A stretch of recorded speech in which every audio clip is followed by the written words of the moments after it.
Visiteurs de marque. Visiteurs de marque.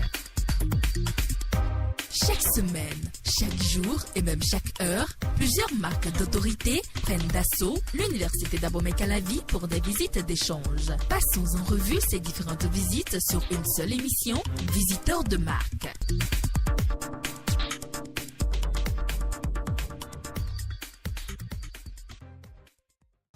Amis internautes, bonjour, vous suivez Visiteurs de Marc sur la Web TV de l'UAC. Alors aujourd'hui, nous recevons pour vous le professeur Marc Poncelet, coordonnateur belge pour le P4, entendez, programme d'appui à 10 filières de licence professionnelle prioritaire de l'UAC. Bonjour Monsieur Marc Poncelet. Bonjour monsieur. Oui, alors nous vous enregistrons aujourd'hui dans le cadre de notre émission Visiteurs de Marc de la Web TV de l'UAC. Alors vous êtes là depuis une semaine environ dans le cadre d'une mission. De quoi s'agit-il réellement?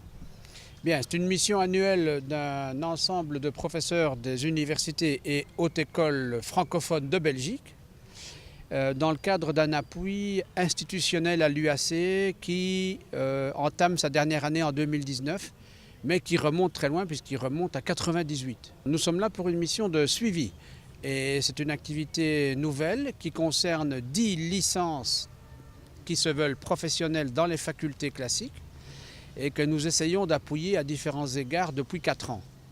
On essaye de les appuyer pour que les programmes soient davantage tournés vers les besoins du marché de l'emploi.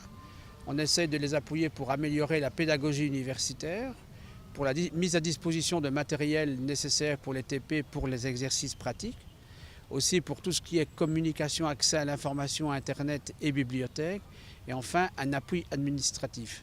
Et pour réaliser tout ça, il y a un résultat supplémentaire qui est la cellule de coopération avec laquelle on travaille depuis plus de 20 ans maintenant et qui travaille à gérer en quelque sorte les différentes activités de coopération des universités francophones de Belgique. Alors, de par vos différentes observations, est-ce qu'on peut retenir que tout a été parfait ou jusque-là, si on peut faire un bilan à mi-parcours, est-ce que tout est bon? Non, tout n'est jamais parfait, justement, c'est un apprentissage commun. C'est une coopération assez exigeante et difficile parce qu'on est nombreux. Là, dans cette mission, il y a, je pense, 13 ou 14 professeurs belges, enfin, un est déjà rentré. Et on a systématiquement des homologues dans l'UAC, c'est-à-dire que ça fait des réunions avec 28 personnes, ou avec les autorités ça fait plus de 30 personnes. C'est donc un grand travail et c'est un apprentissage commun et collectif. Et ça, c'est jamais vraiment terminé. Ça fait bien plus que 20 ans. La coopération, je pense, entre les universités belges, en particulier dans le domaine agronomique et médical, a commencé dans les années 80. Mais le programme dont je m'occupe ici, qui est un programme beaucoup plus systématique, beaucoup plus organisé, multidisciplinaire, ce programme a commencé en 1998. Et il a donc maintenant un certain nombre d'années. Et on compte effectivement essayer de profiter de l'année 2020 pour essayer d'en tirer les leçons dans un colloque scientifique orienté vers la coopération universitaire. Alors bien sûr, on aura d'autres expériences de coopération. Et puis ça cadrera bien parce que l'un dans l'autre, ça va aussi tomber en 2020. 2020, c'est la date de célébration des 50 ans de l'université, le demi-siècle. Et donc, je suppose qu'il y aura là des dizaines d'activités. Et une de ces activités pourrait être une réflexion de fond sur la coopération à long terme, parce que nous avons beaucoup de collègues en Europe, néerlandais, danois ou allemands, qui travaillent sur des courtes périodes. Ils travaillent 5 ans et puis ils plient bagages. Nous, on a choisi de travailler dans le long terme et on aimerait bien essayer d'évaluer jusqu'où on peut aller, notamment dans la coopération institutionnelle dans le long terme. En 2019, quelles sont les projections, quelles sont les activités phares ou bien à travers lesquelles vous allez encore appuyer l'Université d'Abomey-Calavi?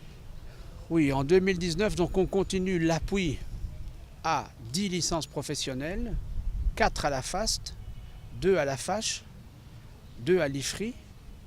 Et puis alors, il y a 2 licences professionnelles au niveau de la FASEC, c'est l'économie des collectivités locales et c'est la microfinance. Il y a 4 au niveau de la FAST, c'est les énergies renouvelables, la génétique, mais c'est plutôt la technique de laboratoire, l'hydrobiologie et la microbiologie. Et puis alors il y a la psychologie du travail et des organisations et l'hôtellerie à la fâche. Merci, Monsieur Marc Poncelet. Nous sommes à l'Université d'Abomey-Calavi. Avant de terminer cette série de questions, nous allons vous demander votre mot de la fin, ou que dis-je, votre mot à l'endroit de toute la communauté universitaire d'Abomey-Calavi. Ah mais écoutez, personnellement, moi je viens depuis plus de 20 ans au Bénin, donc c'est pas le seul pays d'Afrique où je travaille, mais c'est celui où je travaille le plus. Et donc justement, ça fait peut-être la 20e fois ou la 30e fois que je conclus une mission, puisque là on conclut la mission aujourd'hui et qu'on s'en va manger l'igname pilé un peu plus loin là. Et je voudrais vous féliciter non seulement pour l'université, parce que c'est une université qui se développe, qui se complexifie d'une manière tout à fait intéressante, et aussi pour votre gastronomie. Amis internautes, vous l'aurez compris, c'était votre émission Visiteurs de MAC avec le professeur Marc Poncelet, coordonnateur belge pour le P4, entendez, programme d'appui à 10 filières de licence professionnelle prioritaire de l'UAC. Visiteurs de marque, visiteurs de marque. Chaque semaine, chaque jour et même chaque heure, plusieurs marques d'autorité prennent d'assaut l'Université d'Abomey-Calavi pour des visites d'échange. Passons en revue ces différentes visites sur une seule émission, Visiteurs de marque.